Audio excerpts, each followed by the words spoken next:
ये हमारे भगना जी है, भगना जी के लिए सुंदर सी सोहर कि कहाँ माँ में जनमे श्री राम त कहाँ माँ में कन्हैया जी जनमे हो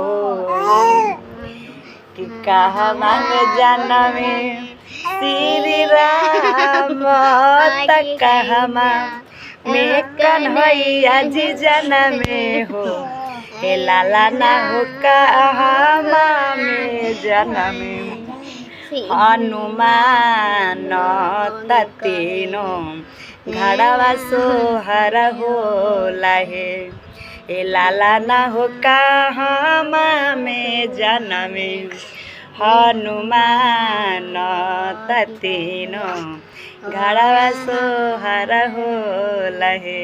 तो आप लोग देख सकते हैं कि हमारे भगना जी कितना सुंदर से हंस रहे हैं। इसको अच्छा लगता है गाना। और बउआ कैसा है तो आप लोग कमेंट में ज़रूर बताइएगा। जय सिया राम।